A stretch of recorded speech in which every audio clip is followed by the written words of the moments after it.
If you were standing beside the Grand Canal in Dublin and you asked me where the nearest pub was, I'd tell you to continue on along by the canal till you got to the bridge, then turn right and go over the bridge onto Northumberland Road, continue on down Northumberland Road till you get to the next set of traffic lights, then turn left down Haddington Road and keep going down that road until you see the Beggar's Bush pub on your right.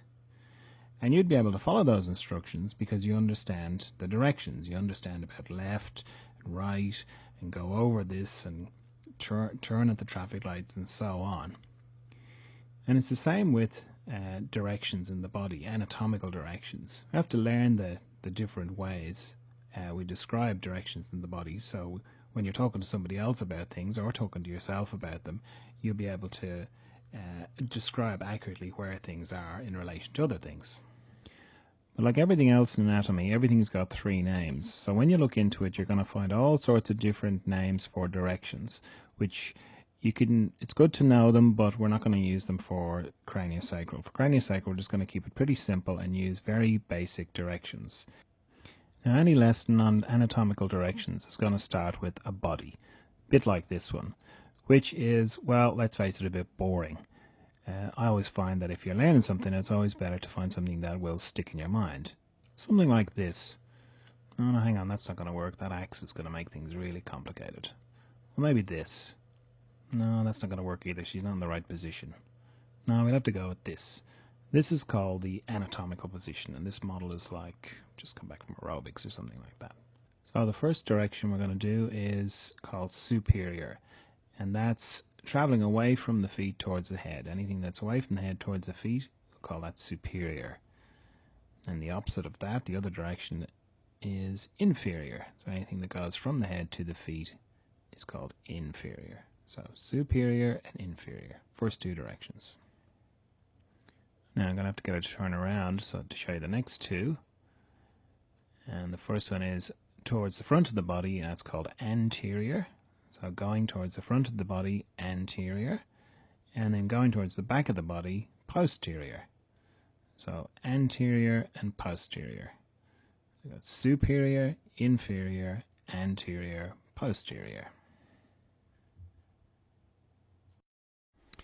Now I just got to turn around to show you the next two, and that's anything traveling towards the midline of the body is called medial. Anything towards the middle is called medial, midline, and then anything away from the midline is called lateral. So you got lateral and medial.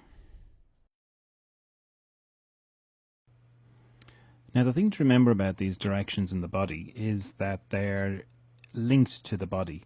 Often people make the mistake of thinking, for example, that superior is just up, like the sky is superior and the ground is inferior. It's not, it doesn't work like that. It's linked to the body. So if the person's body is upside down, inferior is still towards their feet and superior is still towards their head. Now if we put our model in a different position, this is actually called supine. Lying on your back is supine, lying on your stomach is prone. Anterior is still to the front of the body, posterior is still to the back of the body, superior is still towards the head, and inferior is still towards the feet. So it doesn't matter which way the body is, the directions are always the same in relation to the body. So now let's put our model in a position that you'd come across in treatment. This is where the person's lying on their back and you're sitting at their head. So now superior is still towards the head, but it looks different. Inferior is towards the feet, but again, it looks different. And then anterior and posterior are the same. Everything is the same, but just when you're you're viewing the body from a different position, it can be a bit confusing. So now let's put the model in another position that you'd find yourself when treating people. It's the other end of the body. This time you'd be at the feet, but it's going to be the same again, but just look a bit different. Anterior will still be at the front of the body, posterior will still be at the back of the body, inferior will be towards the feet, towards where you're sitting, and superior will be towards the head, still away from you. Now, the other way you can use the directions of the body is it can help you when you're looking at anatomical pictures. You can tell which way you're looking at them. This, for example, is a picture of the sphenoid bone. Now, this is a superior view, which means you're looking down onto the sphenoid bone. And if you know which way superior is, then when you see superior view on the diagram, you'll know which way you're looking at it. And then this is a posterior view of the same bone, but it means that you're looking at it from behind. So when you get it clear in your head which way the different directions are, then it makes it easier to understand the anatomical drawings. But there's more to it than that, because not every anatomical drawing is going to look like this. Sometimes they'll look like this or this. They'll basically be cut in half or cross-sectioned. And each cross-section or plane has a different direction and it has a different name. And those interact with the directions in the body, so that when you're looking at an anatomical drawing, you can understand what direction you're looking at it from and what way it's been cut. So to learn about that, we need to start off with the body. No, not that one, this one. And the first section we're going to learn about is called a sagittal section. And it runs down the center of the body along the superior inferior axis, and it divides the body down the midline. So a strict sagittal section would look like this, right in the middle, and then anything to the left or right of that midline is called a parasagittal section. The main thing is to get the direction of the sagittal section, and you can see what it looks like as we go back and forth through this movie there on the corner of the screen, that you can see the sections as we go move the line back and forth. Okay, the next section is also runs inferior to superior, but this time the cut is made from the side, and this section is called a coronal section.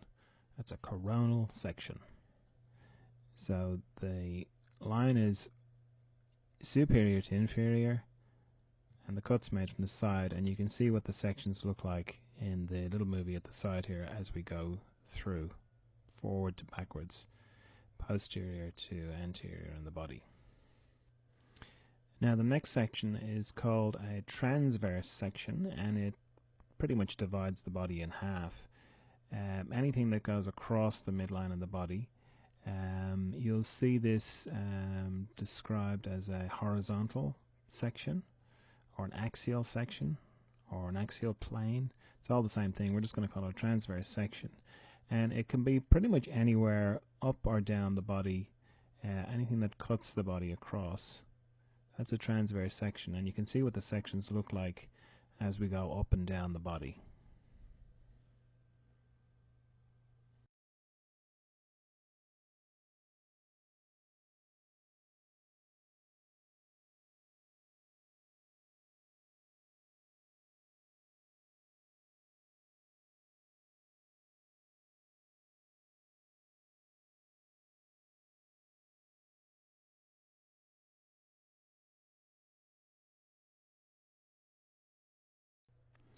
And the last section is called an oblique section.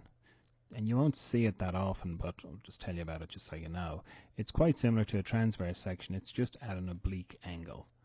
So it's very similar to a transverse section, it's just at an oblique angle, and it's called an oblique section.